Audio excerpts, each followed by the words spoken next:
Seorang pria di Sleman, Yogyakarta ditemukan tewas membusuk di dalam sebuah rumah toko. Korban sebelumnya tidak terlihat keluar ruko selama 3 hari. Warga Babarsari, Depok, Sleman digegerkan dengan penemuan jasad di dalam ruko pada Sabtu kemarin.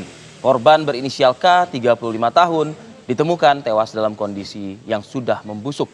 Jasad korban pertama kali ditemukan tetangga yang curiga karena korban tidak keluar ruko selama 3 hari, di mana ponsel korban pun juga tak bisa dihubungi oleh karyawan toko dalam 2 hari terakhir. Warga bersama karyawan toko kemudian mendobrak pintu dan korban ditemukan sudah menggantung di dekat tangga. Polisi yang tiba di lokasi langsung melakukan olah tempat kejadian perkara dan mengumpulkan bukti serta keterangan saksi. Petugas saat ini belum bisa memberikan keterangan lebih untuk memastikan penyebab kematian korban. Jasad dibawa ke Rumah Sakit Bayangkara, Polda Yogyakarta.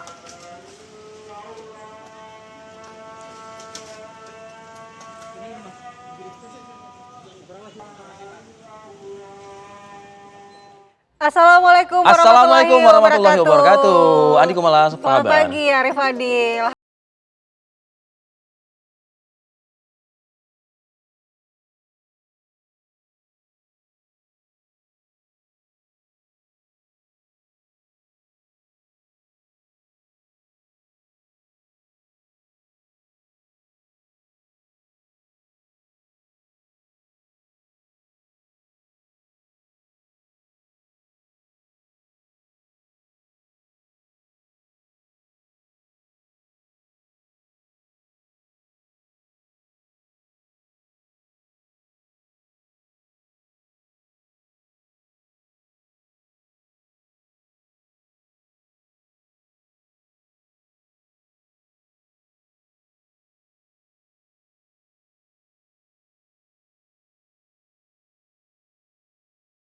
Kita akan bahas dalam dialog utama kita pada pagi hari ini, namun kami hadirkan dulu informasi-informasi penting lainnya untuk pemirsa. Di Jombang, Jawa Timur, rumah 2 lantai hangus terbakar pada Sabtu dini hari. Pintu rumah yang terkunci membuat 7 orang penghuni terjebak. 1 orang tewas dan 1 orang lainnya kritis dilarikan ke rumah sakit.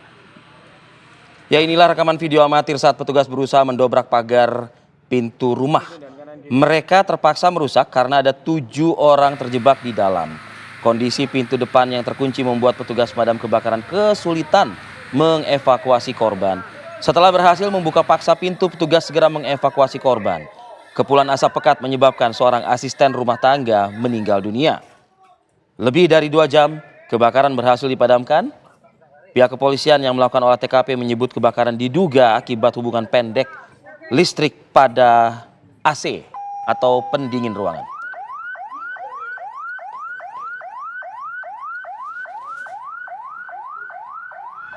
Satu unit rumah di Medan ludes terbakar pemirsa. Selain rumah, api juga melalap 1 unit mobil, motor, dan becak motor yang terparkir di halaman rumah. Seperti inilah rekaman video amatir warga yang berada di Jalan Cangkir, Kota Medan, di mana banyaknya bahan yang mudah terbakar membuat api semakin cepat membesar dan menghanguskan harta benda pemilik rumah. Di saat kejadian, rumah sedang dalam keadaan kosong ditinggal oleh pemiliknya. Tidak ada korban jiwa dalam peristiwa tersebut, namun kerugian ditaksir mencapai ratusan juta rupiah. Api baru dapat dipadamkan 1 jam setelah pemadam kebakaran Kota Medan mengerahkan 6 unit armada pemadam kebakaran ke lokasi.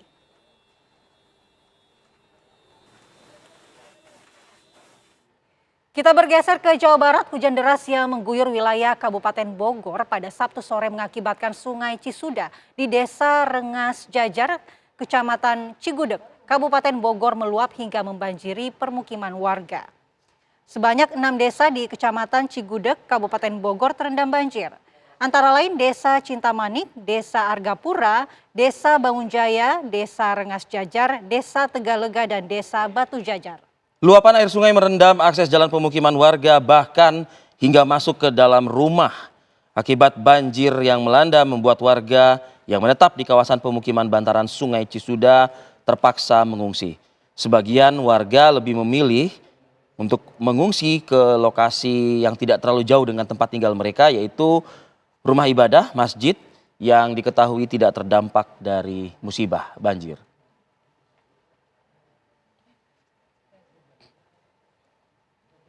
Beralih ke informasi lainnya, aksi pencurian sepeda motor terjadi di kawasan Cakung, Jakarta Timur, pemirsa. Komplotan berjumlah 3 orang nekat beraksi pada siang hari di tengah padatnya aktivitas warga. Dalam aksinya, salah satu pelaku yang masih di bawah umur bertugas memantau situasi sekitar dan setelah memastikan kondisi aman, pelaku lainnya langsung beraksi dan membawa kabur 1 unit motor milik korban. Sementara itu, korban mengaku mengetahui motornya hilang setelah mendapat informasi dari pihak keluarga. Kemudian segera melaporkan kejadian tersebut ke Polsek Cakung. Menerima laporan tersebut, petugas kepolisian sektor Cakung langsung melakukan olah tempat kejadian perkara serta mengamankan rekaman CCTV di lokasi. Hingga saat ini pihak kepolisian masih melakukan pendalaman.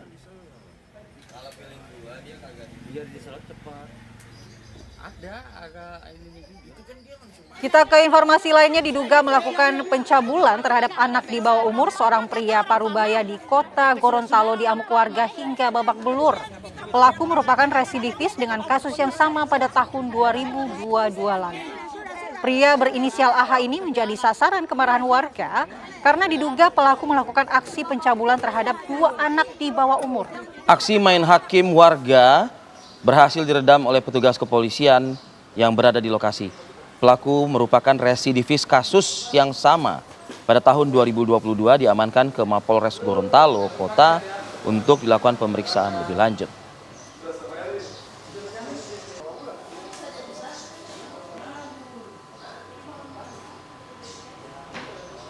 Ya, akibat sakit hati masalah pekerjaan, pria di Batam, Kepulauan Riau membakar sepeda motor milik rekan kerjanya. Kami ingatkan juga pemirsa untuk kejadian ini agar perlu diwaspadai dan tidak untuk ditiru sekali lagi. Pelaku ini membakar sepeda motor milik rekan kerja yang terparkir di Indekos Lubuk Baja, Kota Batam. Suara ledakan membangunkan pemilik motor yang sekejap 3 buah motor ludes terbakar. Aksi pembakaran ini dipicu masalah pekerjaan. Korban melaporkan pelaku ke pimpinan pusat karena menggelapkan uang kembalian pelanggan. Kemudian pelaku mendapat peringatan dari pimpinan pusat untuk segera mengundurkan diri. Saat itulah pelaku mempunyai niat membakar sepeda motor milik korban. Berbekal laporan polisi, pelaku ditangkap dan kini ditahan di Polsek Lubuk Baja untuk proses hukum lebih lanjut.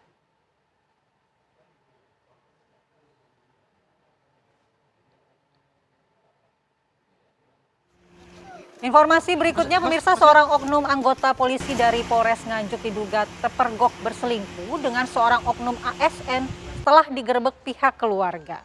Penggerebekan terjadi pada Jumat sore ketika keluarga dari salah satu pihak membuntuti pasangan selingkuh sebelum mendatangi lokasi kontrakan yang telah dicurigai menjadi tempat pertemuan keduanya. Untuk menghindari hal-hal yang tidak diinginkan, kedua oknum ini kemudian dibawa ke kantor polisi. Diduga kuat pasangan selingkuh, salah satunya merupakan oknum anggota polisi yang berdinas di Polres Nganjuk dan oknum pegawai PPPK di lingkungan Pemkab Nganjuk. Sementara pihak dari keluarga perempuan menjelaskan keduanya telah memiliki hubungan dekat sejak 2 tahun lalu dan masing-masing juga masih berstatus atau memiliki pasangan, yaitu suami dan istri.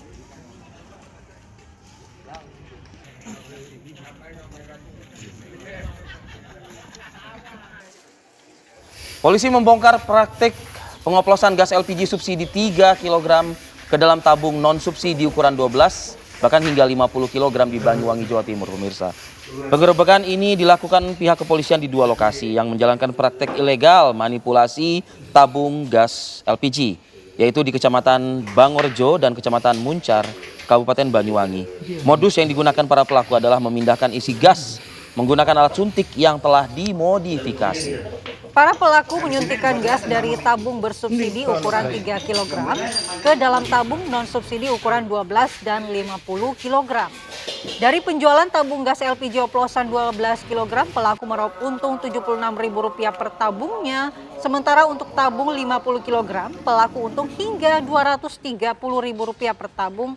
Dan dalam 1 hari, tabung gas yang bisa dioplos mencapai 184 buah. Selain mengamankan barang bukti, polisi juga menangkap 4 orang pelaku. Salah satu pelaku merupakan residivis tahun 2018 dengan kasus yang sama.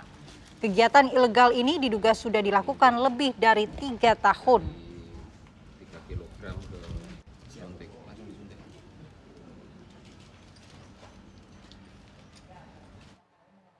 Kami ajak pemirsa untuk jeda, namun kami akan kembali dengan informasi terbaru di mana PT Pertamina menaikkan harga sejumlah produk BBM non-subsidi, yakni Pertamax Turbo, Dexlite, dan Pertamina Dex mulai Sabtu ini. Berapa harga kenaikannya? Sesaat lagi.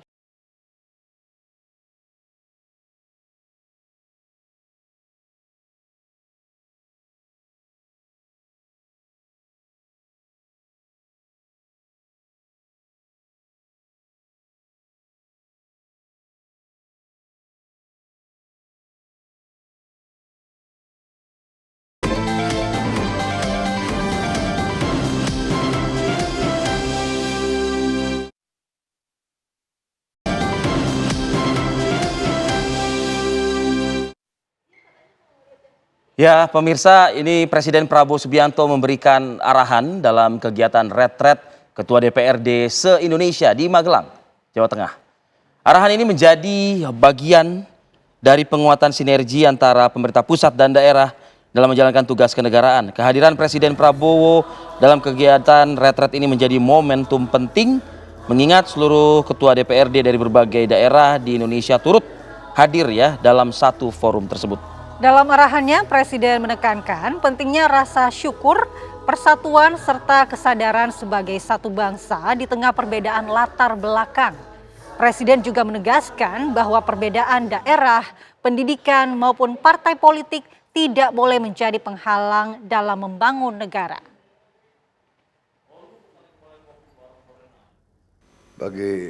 Sebagai anak bangsa, sebagai patriot,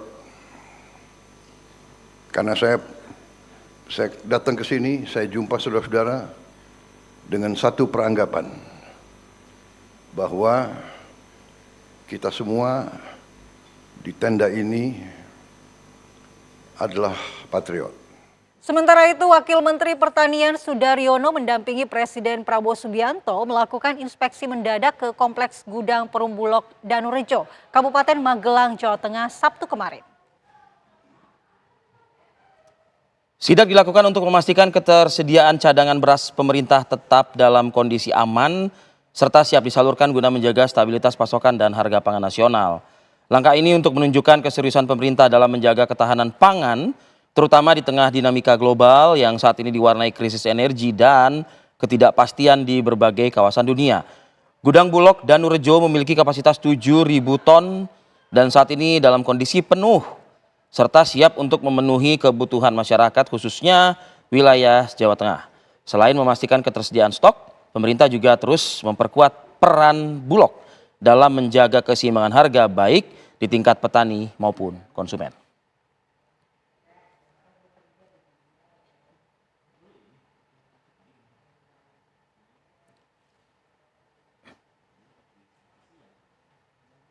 Beralih ke informasi lain, Pertamina menaikkan harga sejumlah produk BBM non-subsidi, yaitu diantaranya Pertamax Turbo, Dexlite, dan Pertamina Dex. Mengutip laman resmi Pertamina, harga Pertamax Turbo wilayah Jakarta naik menjadi 19.400. Untuk Dexlite ditetapkan 23.600, sedangkan Pertamina Dex 23.900. Sedangkan harga BBM Pertamax 92 masih dipertahankan 12.300 dan Pertamax Green 12.900. Meski terjadi kenaikan pada BBM non-subsidi, pemerintah memastikan harga BBM subsidi seperti Pertalite dan Solar tetap stabil. BBM subsidi jenis Pertalite masih 10.000 per liter dan Biosolar 6.800 per liter.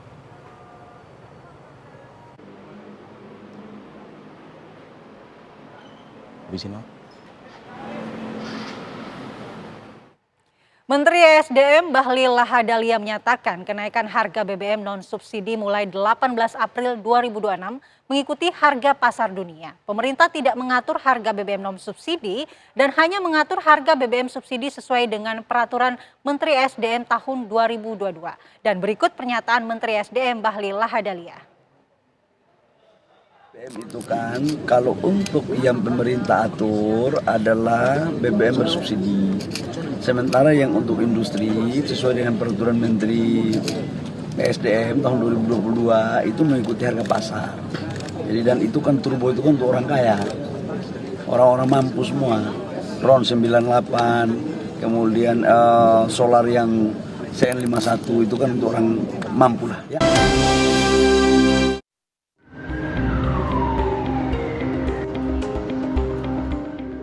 Ibu kandung balita yang tewas diduga akibat penganiayaan oleh pacarnya telah melaporkan kasus ini ke unit Satres PPO dan PPA Polres Karawang. Dalam proses pelaporan tersebut, ibu korban didampingi oleh Satgas UPTD PPA wilayah Kecamatan Cibuaya. Selain ibu kandung, sejumlah saksi turut diperiksa, mulai dari ibu sambung hingga tetangga korban.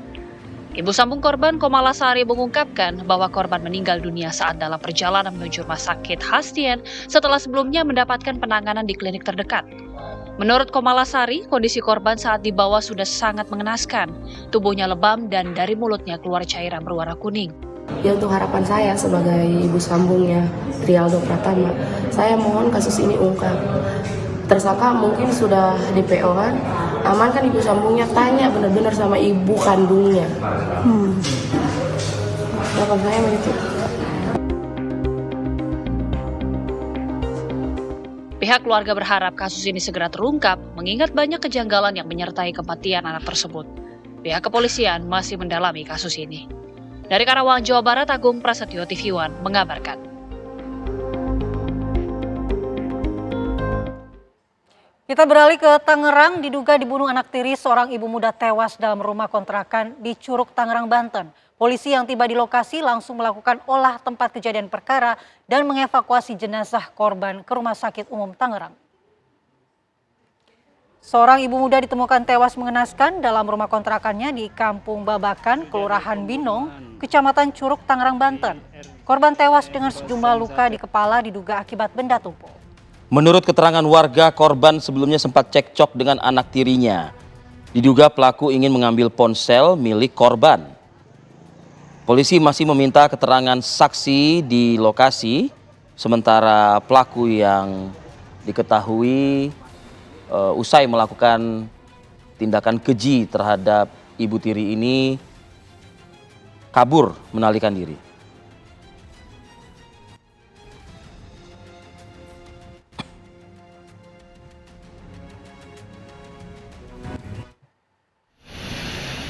Ya, tak perlu memakan waktu lama, aparat kepolisian dari Satreskrim Polres Tangerang Selatan berhasil menangkap pelaku pembunuhan terhadap ibu tiri yang terjadi di Kampung Babakan, Binong, Curug, Kabupaten Tangerang, Banten.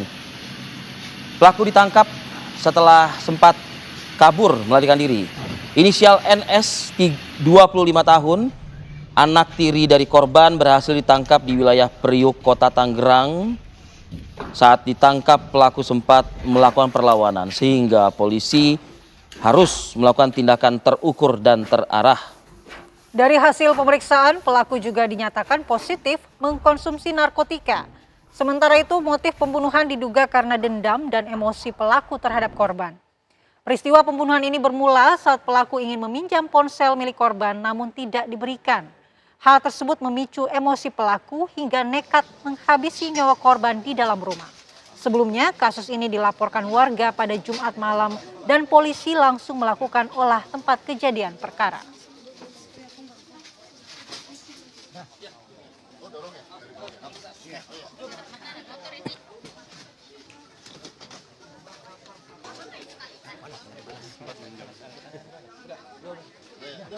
Kita ke kabar lainnya, bayi perempuan ditemukan warga di pinggir Sungai Musi, Sumatera Selatan. Warga langsung melaporkan penemuan ini ke Ketua RT. Selanjutnya menghubungi pihak kepolisian. Warga Lorong Kayu Bulat, Kelurahan Karanganyar, Kecamatan Gandus, Kota Palembang, Sumatera Selatan, menemukan seorang bayi perempuan tanpa pakaian dengan tali pusar masih menempel. Sang bayi langsung dievakuasi ke klinik terdekat untuk pemeriksaan medis. Polisi mengamankan barang bukti, mencari keterangan saksi-saksi, serta melakukan penyelidikan untuk mencari tahu siapa yang tega meletakkan bayi di pinggiran sungai.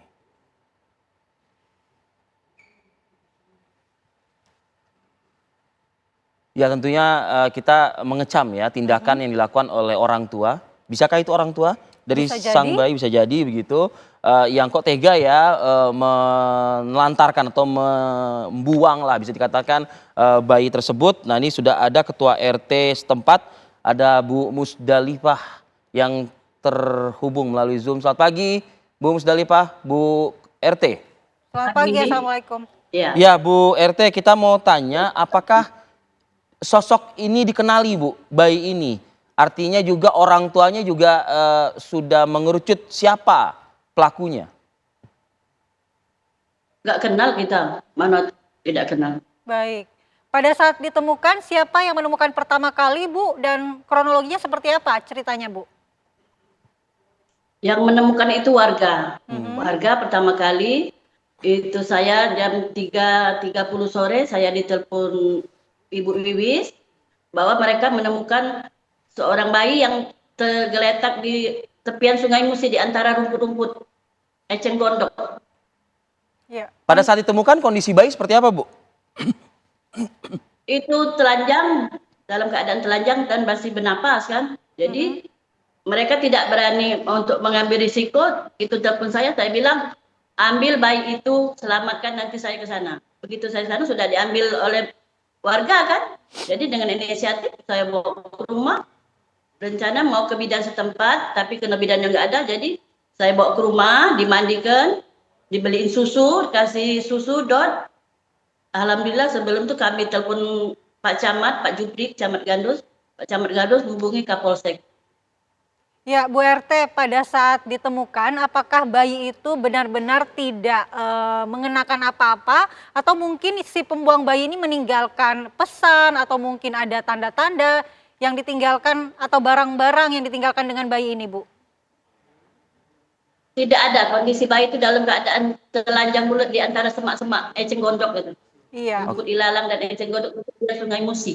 Apakah kondisinya seperti bayi yang baru dilahirkan, Bu, atau sudah berumur berapa hari? Kayaknya bayi yang baru dilahirkan. Oke, lalu informasi dari kepolisian saat ini setelah Ibu menyerahkan ke pihak kepolisian, apakah sudah ada informasi bahwa siapa kira-kira orang tua dari bayi ini?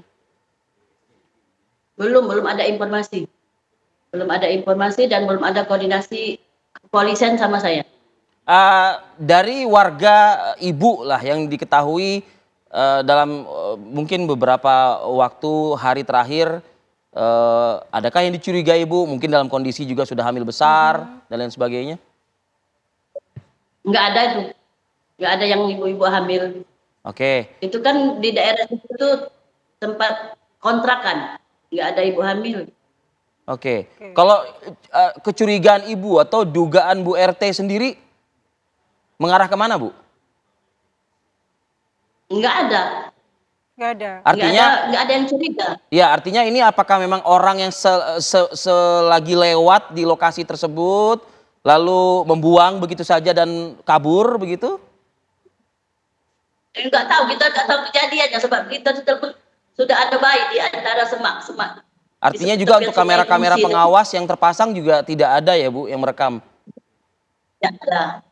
Oke, kalau kondisi bayi Bu per pagi hari ini atau kemarin seperti apa Bu? Sebelum kita serahkan ke Rumah Sakit Bayangkara, kondisi bayinya itu sudah kasih susu botol, formula, sehat alhamdulillah. Oh, berarti dalam kondisi sehat Mungkin ya, Bu? dibawa.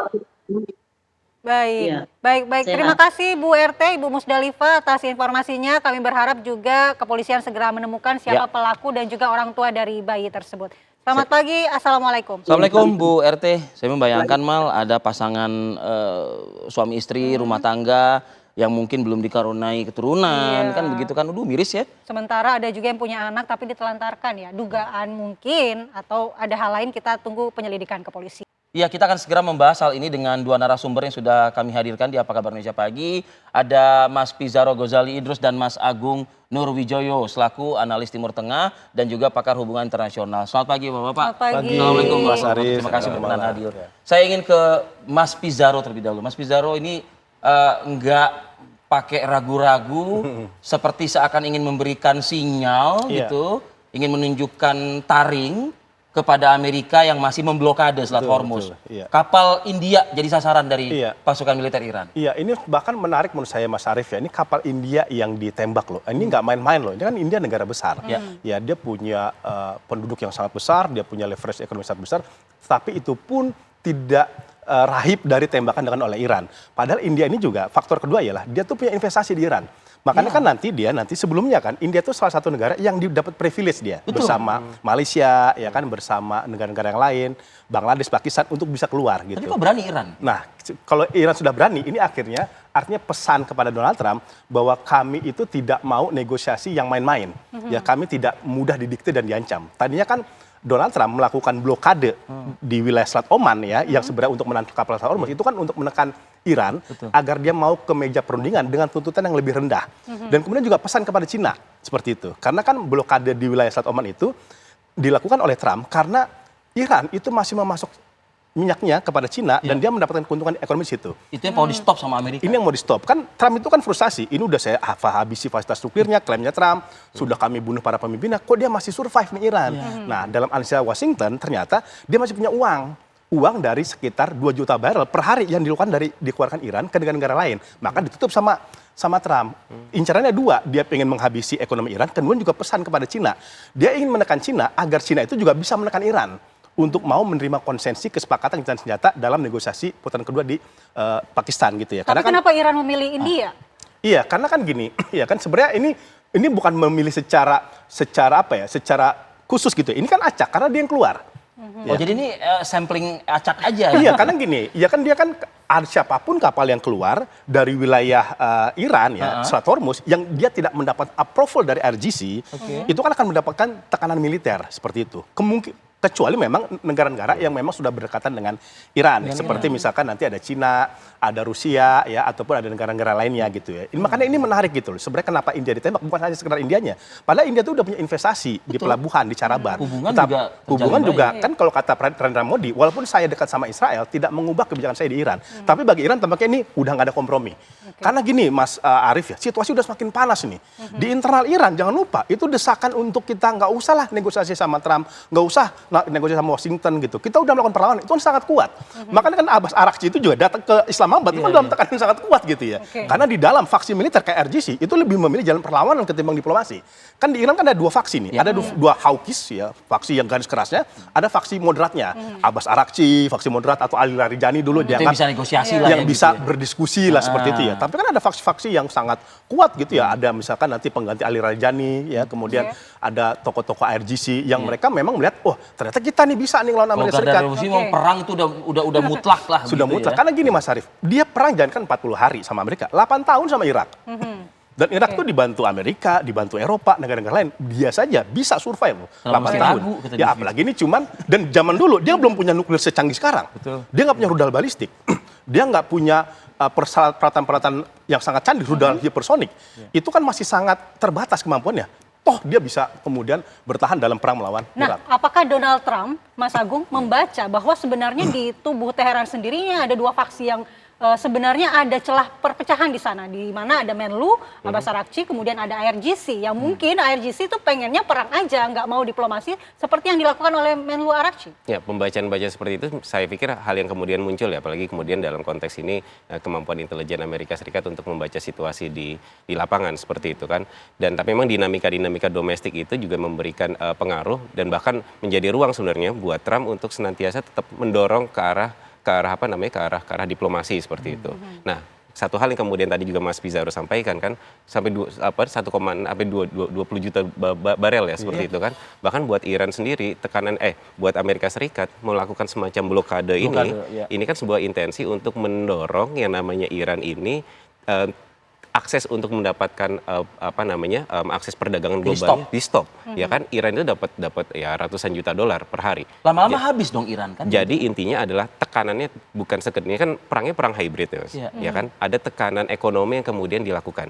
Insiden itu yang kemudian terjadi ini hanya menjadi pemicu trigger effect untuk ke fase berikutnya seperti itu. Nah itu yang kemudian saya rasa kemudian dilakukan oleh dilakukan oleh Amerika Serikat pada saat sekarang seperti itu. Itu menjadi satu realitas yang memang akhirnya mendorong bahwa bahwa sekarang tidak ada insiden besar yang konteksnya antara Amerika Serikat dengan Iran seperti itu, tapi dengan perilaku seperti ini kan sebenarnya eskalasi yang sifatnya terkontrol. Ya kan, eskalasi terkontrol itu ya ini main tarik ulur ya kan, bagaimana kemudian bagaimana pihak-pihak ini kembali ke meja perundingan untuk kemudian kalau kita berpikir bahwa akan terjadi satu kesepakatan yang sifatnya total, saya pikir ya ini akan masih sangat rumit. Tapi ya kemungkinan ada partial deal itu ya ruang-ruangnya masih ada seperti itu sih Mas. Oke, sekarang gini, kalau bicara soal dari hubungan yang tadi disampaikan oleh Mas Pizarro ya Mas Agung ya. Iran dengan India secara hubungan baik ya. Oke, meskipun India pun juga menjalin hubungan juga dengan Netanyahu begitu kan. Ada pertemuan sebelum perang ini berlangsung begitu kalau nggak salah. Nah, pertanyaannya dengan serangan militer Iran ini ke kapal India ini, akankah ini menjadikan konstelasi semakin pelik begitu loh ibaratnya? Ruangnya tetap ada, tapi saya pikir masih eskalasi sifatnya terbatas ya Mas. Saya pikir juga kemudian saya yakin pasti India marah dong dengan betul, pasti marah. Tapi yang kemudian kita lihat adalah pertama adalah there's no prominent friends, there's no prominent enemies, there's only prominent interest, ya kan? Apa itu, Mas? Ya tidak ada teman yang abadi, musuh yang abadi, yang hanya ada kepentingan yang abadi. Dan Iran juga pasti menurut saya melakukan kalkulasi juga kenapa kemudian kapal India yang kemudian diserang, alih-alih kemudian kapal Iran melakukan kalkulasi. Saya pikir melakukan kalkulasi termasuk juga ada justifikasi bahwa Anda sudah merusak kesepakatan gencatan lo nih. Gitu. Misalkan dalam konteks ini adalah kenapa kemudian tidak contohnya kapal-kapal dari berbendera Eropa misalkan. Nah, misalkan. Nah, karena kan memang kita melihat bahwa kalau kemudian Eropa ini kenapa tadi saya menggunakan analisis perkataan tadi ya, tidak ada teman yang abadi, musuh yang abadi, dan yang ada hanya kepentingan yang abadi. Eropa ini kan kemudian bersikap biasanya jauh lebih koersif ketika memang kepentingan itu terganggu. Kita belajar di rentang antara 2023 sampai 2025 operasi militer Eropa terhadap negara-negara NATO terhadap kelompok Houthi di wilayah Laut Merah. Itu namanya OPG, Operation of Protective Prosperity Guardian. Ya, mereka melakukan operasi itu memang karena memang kepentingan Eropa itu benar-benar terganggu, ya kan? Akses Laut Merah yang kemudian itu jadi jalur penting buat Eropa, akses global itu ditutup oleh Houthi, ya kan? Nah, dalam konteks ini Eropa belum merasa terganggu yang walaupun memang saya tidak bisa memungkiri bahwa ketergantungan Eropa terhadap Hormuz itu juga masih relatif kecil, ya kan? Buktinya juga menolak mendukung Amerika kan? Betul, dan di sisi yang bersamaan juga ketergantungan negara-negara Asia terhadap Hormuz itu jauh lebih besar, Mbak. Itu sekitar 70%. Kalau Eropa di atas ya kurang lebih 20%-an. Ya kan? Artinya dengan ketergantungan yang kecil itu dari Eropa, sikap mereka juga melakukan ya secara terbatas seperti itu. Makanya saya pikir juga kenapa kemudian kapal India yang kemudian berani untuk diserang, karena Iran juga mungkin melakukan juga kalkulasi juga. Aksi kira-kira apa sih yang kemudian akan perkara India akan melakukan protes pasti, ya kan? Siapapun yang kemudian kapalnya diserang itu pasti akan melakukan protes secara keras, ya kan? Tapi sejauh mana kemudian protes itu akan dilakukan, ya kan? Apakah kemudian yang pertama India mungkin juga akan menekan Iran melakukan protes, tapi di sisi yang bersamaan ruang untuk India juga memprotes terhadap Amerika Serikat menurut saya juga akan besar juga, karena Iran menganggap bahwa Iran menginginkan sebuah diplomasi perundingan yang sifatnya fair, ya. Ketika saya berinisiatif untuk membuka Selat Hormuz, ya kan, intensinya adalah ya kamu juga buka dong blokade. Ya. Tapi ternyata Amerika Serikat tetap memblokade buat Iran, ya ini nggak fair gitu loh, ya kan? Ayo kalau kita sama-sama ada intensi untuk dan jangan lupa bahwa Hormuz ini adalah epicentrum dari konflik sekarang.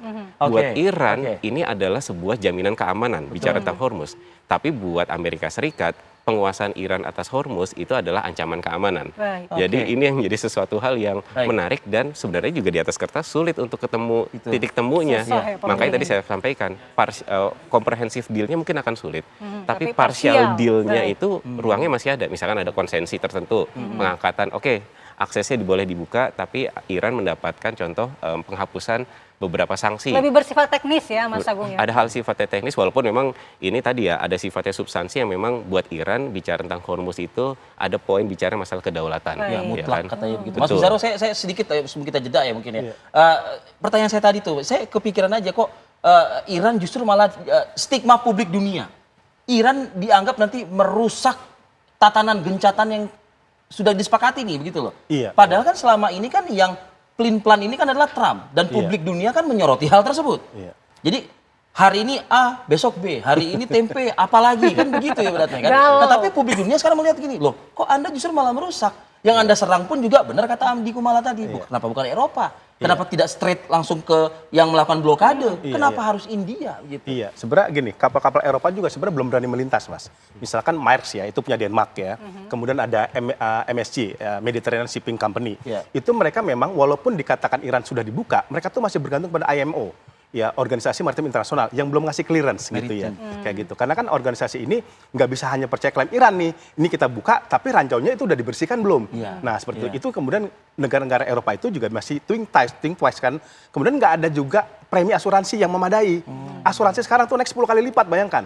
Untuk kapal-kapal Selat Hormuz, karena mereka nggak bisa mastiin, lu lewat dari Selat Hormuz bakal ditembak. Kalau lu tembak, kalau cuma pakai premi yang biasa, rugi di kita dong. Seperti itu. Nah, makanya kan dinaikkan gitu. Nah, memang kemudian, sekarang akhirnya, kenapa sekarang Iran itu menjadi provokatif tadi yang Mas Arief bilang, ini kan malah kayak lu dong yang menahan gitu. Ya publik dunia jadi stigma. Iya seperti itu. Nah, Iran itu ngikutin Trump sekarang kayak gitu. Karena pakai gaya provokasi. Ini gayanya udah mulai. Udah sama, karena pakai gaya diplomasi yang itu nggak kena, nggak masuk nih barang, bahasanya kayak gitu ya. Makanya dia sekarang kan bikin Lego lah soal Amerika Serikat. Bahkan kita lihat ya, kedubes-kedubes Iran sampai di Zimbabwe aja ngeledekin Donald Trump gitu. Jadi kalau pakai Trump pakai gaya madman diplomasi, Iran juga bisa kayak gitu. Dan sekarang gini, iya, bahasa kan gini, Iran itu kan udah punya batas red line-nya, batas kan udah bilang, kalau kamu lewat Selat Hormuz, kami tidak bisa nanggung apa-apa. Ini juga untuk menunjukkan dia tuh kuat gitu di depan Amerika Serikat, di depan Eropa dan di depan oleh para sekutu-sekutunya gitu. Kami tuh nggak bisa dipermainkan. Karena selama ini kan tadi saya udah katakan, Iran itu udah kena 3 kali tipuan. Zaman Obama sekali, ya, di mana ada JCPOA, kemudian Iran itu, bahkan Iran itu jangan lupa loh, dia udah menyerahkan 11 ton uranium rendahnya dalam kesepakatan itu. Tetapi tuh sanksi juga nggak dicabut. Makanya kalau sekarang Iran menjadi sangat radikal, sangat keras, ini proses yang panjang, sejarah yang panjang, hingga kemudian dia memang sekarang berani melawan ancaman Amerika Serikat. Bahasanya gini, kan gini ya, Donald Trump itu nekan blokade di Oman, kemudian agar kemudian Iran itu melunak soal Hormuz, soal nuklir, soal Hizbullah. Tetapi kan dia udah tahu nih gaya Trump, ini gaya-gaya ultimatum yang kalau kita lunak itu malah memenangkan mereka seperti itu. Makanya kemudian bahasanya lu beli, lu jual, gue beli. Gitu. Kita akan lihat bagaimana nanti.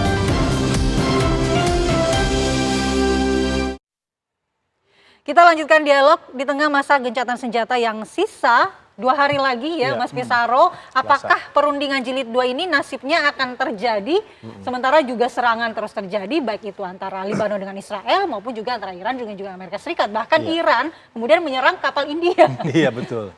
Ya bahkan saya lihat sekarang situasinya lebih kompleks dari sebelumnya. Jadi seperti Anda katakan lebih panas nih sekarang. Iya lebih panas, ada serangan kepada India, ada blokade Selat Hormuz, kemudian ada kapal-kapal yang masih terus tertahan. Israel nyerang pula sekarang kepada Lebanon. Jadi variabel-variabel sangat kompleks sekarang. Yang saya sangat pesimis ya akan terjadi negosiasi dalam perundingan lagi ya dalam setelah 2 hari otomatis. Senin kabarnya besok? Iya Senin atau Selasa gitu ya. Itu akan terjadi karena Ghalibaf sendiri sudah mengatakan terlalu banyak perbedaan kita dengan Amerika Serikat ya, dan gaya model diplomasi Trump ini yang bermasalah. Karena kalau kita dalam negosiasi kan kita mencari kesepakatan, tetapi Amerika atau Trump itu gayanya ialah ingin Iran itu tunduk.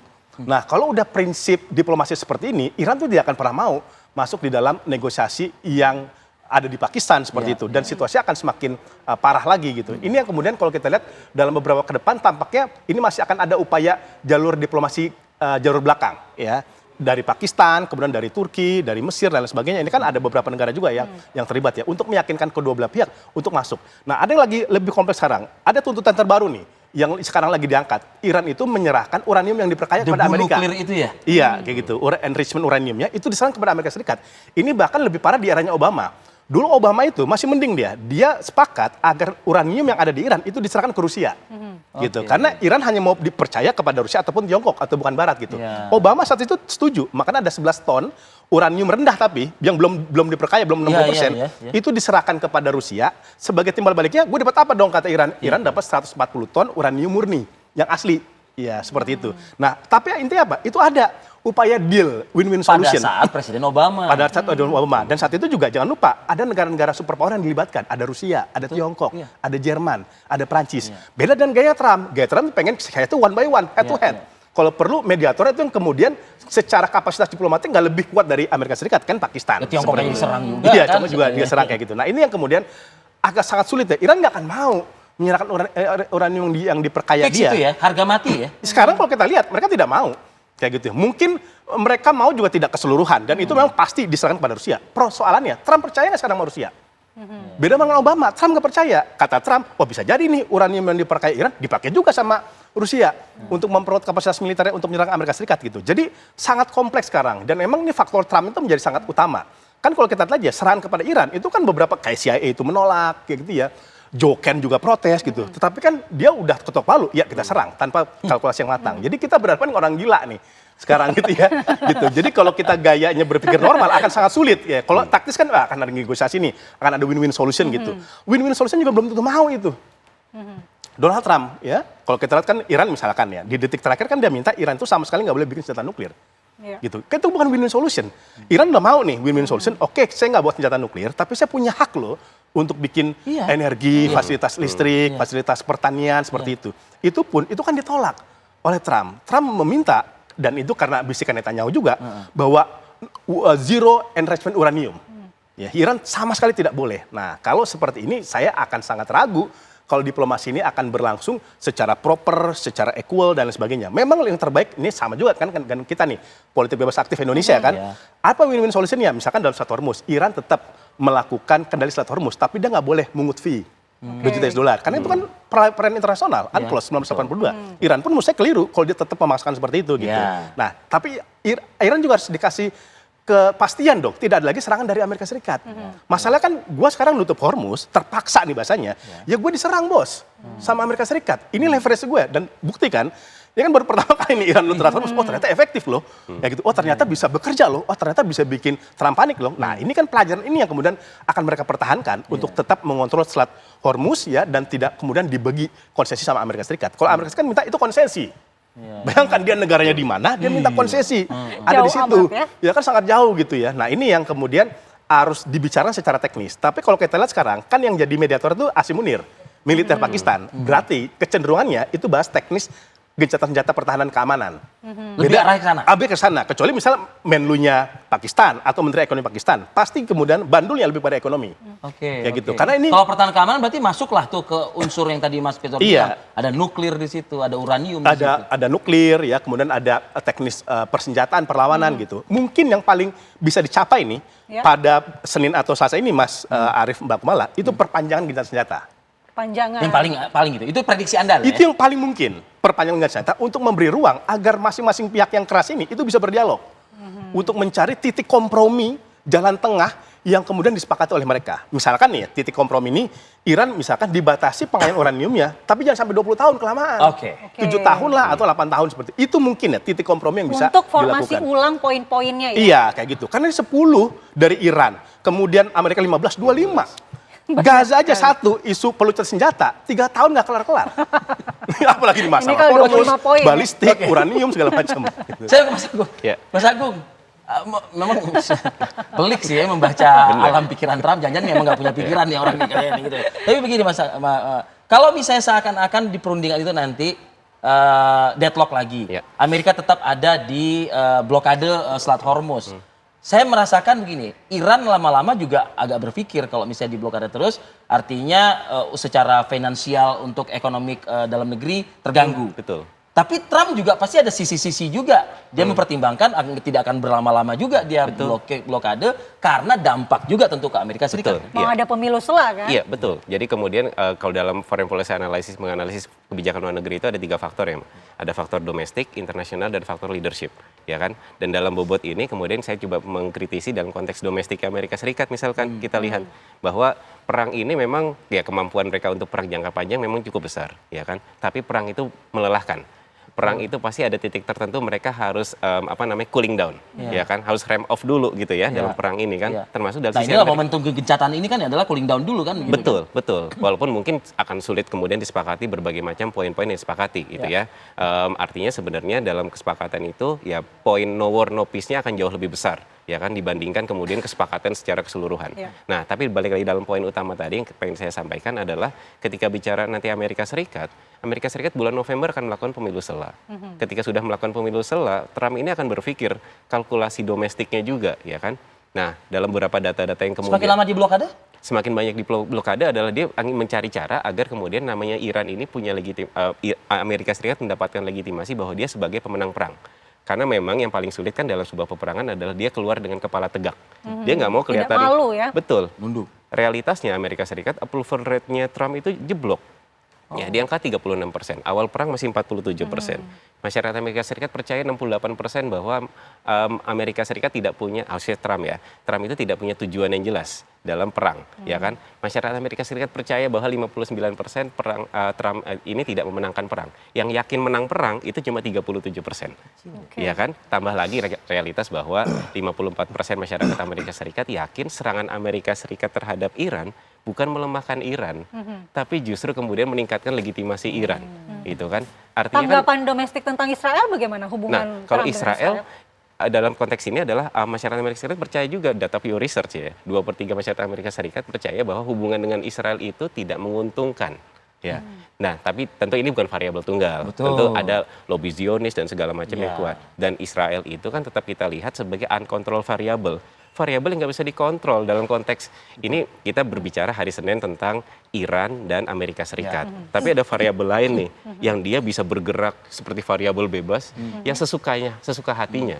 Ya kan, contoh misalkan kita dalam realitas terakhir gencatan senjata, di awal gencatan senjata bilang bahwa, bahkan mediator yang bilang ya, Pakistan itu bilang bahwa yang namanya Libanon itu bagian dari kesepakatan gencatan senjata. Tapi tiba-tiba nama Israel ini melakukan serangan ke Libanon Selatan, bombardir 250 orang, genosida ya kan, dan segala macamnya itu. Nah, terus Israel bilang Netanyahu, namanya Libanon ini bukan bagian dari kesepakatan gencatan senjata. Amerika Serikat nurut, ada perang tafsir di dalam situ. Artinya kan variabel yang nggak bisa dikontrol secara penuh. Ya, kesepakatan gencatan senjata diajukan oleh Iran kan 10 poin itu adalah ini kesepakatan gencatan senjata bukan sekedar bicara tentang dua bilateral antara Amerika Serikat dengan Israel dengan Amerika Serikat dengan Iran, tapi berlaku secara regional, ya kan? Tapi buat Amerika Serikat dan Israel ternyata enggak, ini variabel terpisah karena memang namanya Netanyahu juga menghadapi bulan Oktober mau ada pemilu. Jadi legitimasi domestiknya dia harus mendapatkan sebagai orang yang bisa melindungi. Makanya kan kemudian rasional apa yang kemudian dinyatakan oleh Erdogan waktu itu Presiden Turki. Ini perang diakibatkan oleh perangnya Netanyahu, tapi dampaknya semuanya harus menanggung. Semuanya kerepotan. Oke, menarik sekali kita membahas soal ini, tapi waktu juga lah yang membatasi kita ya, Mas Pizarro dan juga Mas Agung. Terima kasih untuk ulasan dan penambahan wawasan kita semua ya di Apa Kabar Indonesia Pagi. Sukses untuk Anda semua. Dan ini sekaligus menjadi akhir pertemuan kita di Apa Kabar Indonesia Pagi ya, malah ya. Akhir kata saya Arif Fadil. Saya Andi Kumala, terima kasih perhatian Anda dan sampai jumpa.